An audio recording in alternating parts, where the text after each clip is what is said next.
Welcome back to my YouTube channel. Date আজি হৈ গল 8 জানুৱাৰী, সময় এতিয়া 7:35 গৈছে।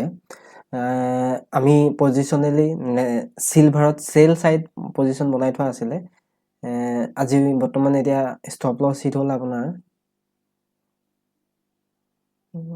11:30 বজাত ষ্টপ লছ হিট হ'ল আমাৰ, আৰু আমি টাৰ্গেট ৰাখিছিলো 30,000 আৰু ষ্টপ লছ ৰাখিছিলো 1000। যদি আমি 1 আৱাৰ কেণ্ডেলত গৈ চাওঁ, সেটআপটো আমি এটো লেভেলত বাই কৰিছিলো।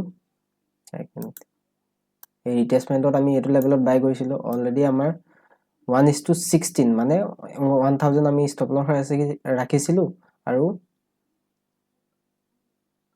16,000 লৈকে আমি প্ৰফিট দেখিছিলো। কিন্তু বৰ্তমান আজি আহি পিনি আমাৰ ট্ৰেইলিং ষ্টপ লছ, ট্ৰেইলিং নহয় একচুয়ালি, যোনটো ষ্টপ লছ আমি লগোৱা আছিলে 1000 ৰিস্ক আছিলে আমাৰ, অলৰেডি আমি ট্ৰেইল গৈ 600 মানে লছ কিমান হ'ল, 600 লছ হ'ল। আমি লছটো বুক কৰিলো, কিন্তু 1:30 কাৰণে আমি ওয়েট কৰিছিলো, 1:16 লৈকে দিলে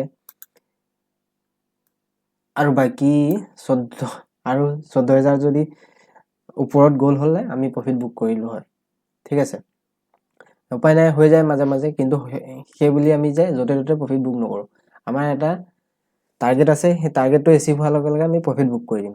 আৰু ধৰক আজি মই 16,000 বুক কৰিলো, কাইলৈ হয়তো সেইটো গৈ 40,000 বা 50,000 বুক হৈ যাব প্ৰফিটত। আজি হয় মই 16,000 যদি বুক কৰিলো হয়, কিন্তু সেইটো আকৌ তললে নাহি যদি আপসাইডত গুচি যায়, সেইটো মনত দুখ থাকি যাব। সেইটো কাৰণে এটা ৰিস্ক ৰিৱাৰ্ড মেনেজ কৰি খেলটো খেলিব লাগিব আৰু।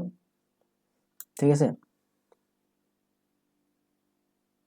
গোটেই গেমটো হৈ গ'ল ৰিস্ক ৰিৱাৰ্ডৰ ওপৰতে, ট্ৰেডিঙৰ গেমটো হৈ গ'ল ৰিস্ক ৰিৱাৰ্ড। ঠিক আছে, ৰিস্ক ৰিৱাৰ্ড যেতিয়ালৈকে মেনেজ নকৰিব, আপুনি যিমান মানে ধৰক 10টা ট্ৰেড লৈ যদি 8টা ট্ৰেডতো প্ৰফিট থাকে, 1:1 লয়, তথাপি আপুনি লষ্টতে থাকিব। কাৰণ কেলে, চাৰ্জেছৰ পৰা ধৰি লৈ বাকি কিছুমান থাকে, সেইখিনিত আপুনি লছ খাই যায়।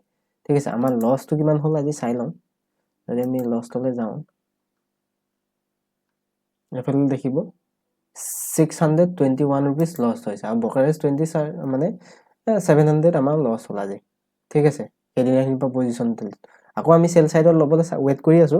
সেল সাইডত যদি পাই যাওঁ আমি ট্ৰেড ল'ম, আৰু ট্ৰেড লোৱাৰ লগে লগে মই নতুন আপডেট দি দিম। ঠিক আছে।